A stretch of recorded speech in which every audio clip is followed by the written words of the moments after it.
I was in New York one time. I was on the subway platform, and I saw two rats, and they were fucking. And I never saw that before. I'm like, oh shit, there's two rats fucking right there. And so I watched them. Because you can watch rats fuck. It's not a big deal. You don't have to go like...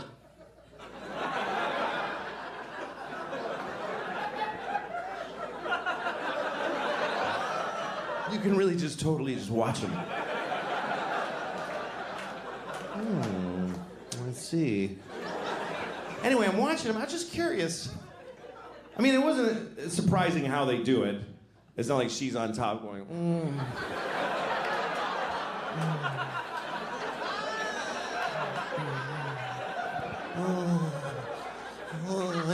Thank you. I love it. I love it. Oh. I think this is a Japanese rat I'm doing. I don't know. Oh, it's so good to fuck you.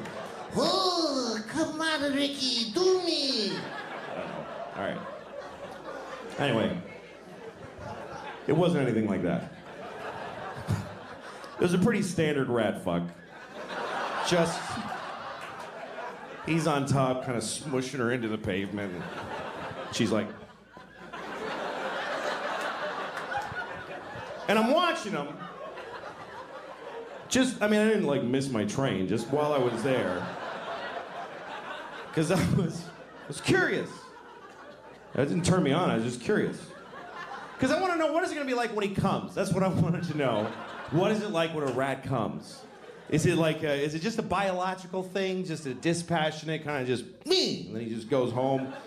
Or is it like, oh, fucking yeah? Is it like, ah? Is it, you know, is it ecstasy? Is it an orgasm? I told that story to a friend of mine. She was like, well, what about the girl rat? What about her orgasm?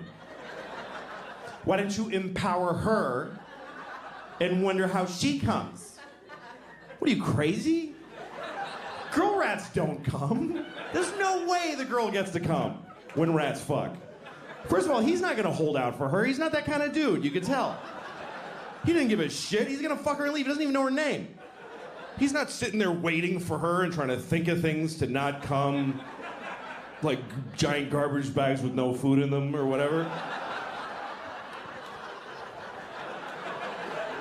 And even if he did, she's on a subway platform in front of people.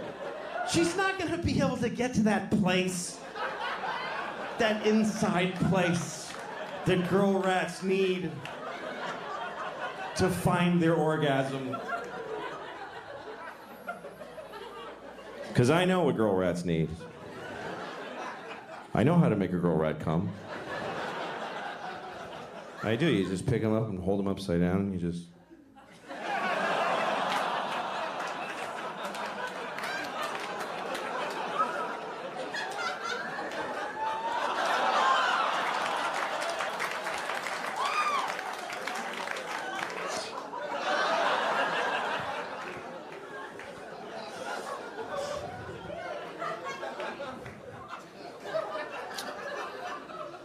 Just to be clear what I was doing there, I just want to make sure you know, I spit in her mouth while I played with her little asshole.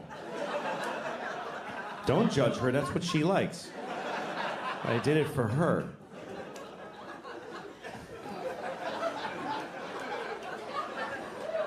I was watching The Wizard of Oz with my daughters, and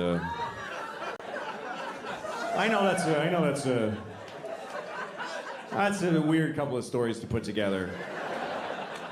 Fingering a rat's asshole to orgasm and watching The Wizard of Oz with my daughters. But they happen to have happened one right after the other. Most things that I do right after I made a rat come. That's what I do at night. It's the only way I try to help. All right. So, let me just tell you this first. I was I was at a place to eat dinner in New York, and I heard these two women talking, and one of them is talking about the guy she's dating. They were about 21 years old, like NYU students. And so she's talking about it. You know, a lot of times I'll hear this, a woman talking about the guy she's dating, and she runs down the stuff that's not satisfying. The things she doesn't like. She's like, he's just, you know, I text him, and he like doesn't like respond right away, and then when he does, it's like, whatever. So that's weird. And then like I saw him, and he's just being weird, and so then he like calls me. He's like, I'm sorry, I'm weird, because it's like weird right now. And I was like, whatever. It's just weird. And then I'm listening because I want to know, what is her friend going to say? I want to know what kind of friend she has, you know? And her friend just says, he's a piece of shit. He's a piece of shit. He's not good enough for you because you're amazing. You're amazing. So he just can't handle how amazing you are. And I remember thinking, that is a shitty friend. That's not a good friend. That is not a good way to approach life. I'm amazing. And anybody who doesn't text me back just can't handle how amazing I am. I mean, she's a student. She can't be. She's not Nelson Mandela. She's in college. I'm sure she's fine, but you're amazing the way you take classes. What is so amazing? She's kind of boring. He's kind of a douche. It's fine. They're fine. You need to know that you're boring a little bit. It's important. Self-love is a good thing, but self-awareness is more important. You need to once in a while go, oh, I'm kind of an asshole. You have to have that thought once in a while, or you're a psychopath. You know, like when you say to a friend of yours, you're being an asshole, and they're like, no, I'm not. Well, it's not up to you if you're an asshole or not. That's up to everybody else. You don't get to say no to that. You're an asshole. No, I'm not. Oh, sorry. I thought, okay, I'm glad I checked. I guess you're not. If somebody tells you you're an asshole, you should go, oh, shit. All right, what happened? How did I get here? It's like somebody saying, you know, you got something on your face. No, I don't. It's like America. I feel like America is like the world's worst girlfriend. America is like a terrible girlfriend to the rest of the world. Because when somebody hurts America, she remembers it forever. But if she does anything bad, it's like, what? I didn't do anything. America, why do you keep bombing those people in Yemen and all these? It's 9/11, okay? 9/11. Shut up, assholes. Okay, well, you killed hundreds of thousands of people, so I think, yeah, no, but 9/11. Fuck yeah. You didn't understand. Yeah, but you're torturing people. It wasn't even torture. Oh my God. He's such a baby. I didn't even do anything to him. And I'm saying this about women because I'm a guy. Women might say this about that. This is what guys like. That's just what it's like, you know, because I think racism and sexism are very different. To me, racism is just a mistake. It's like just an error. It doesn't really make any sense. We could just do away with it. But sexism isn't going anywhere. Because sexism is way deep the fuck down inside. So it's just the way we feel about each other. So, women! Women!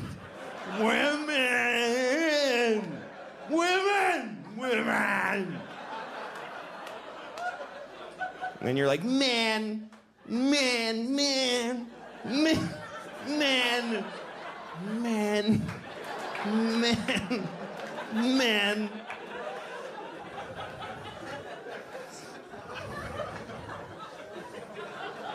Anyway, so I'm watching The Wizard of Oz with my daughters. Is that enough of a palate cleanser? All right.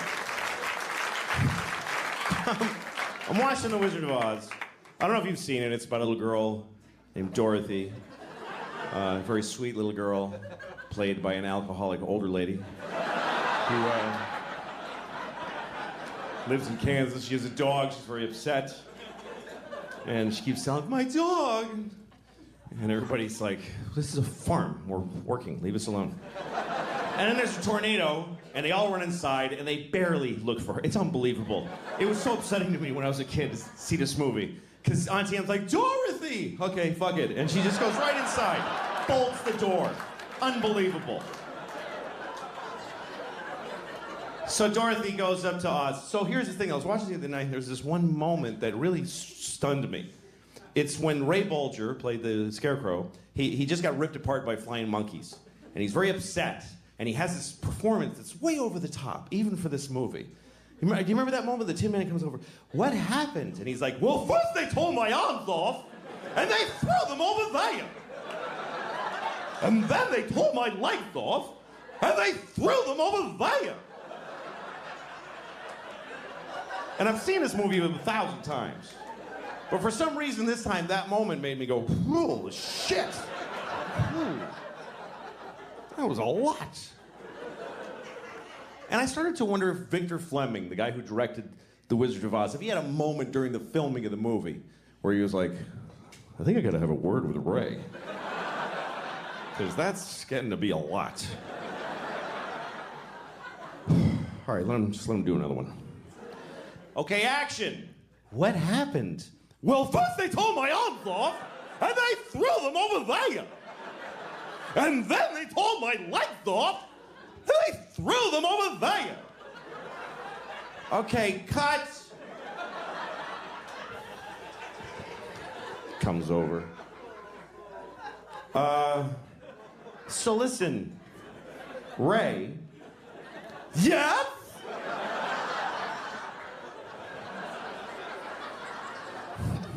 Nah, you're fine.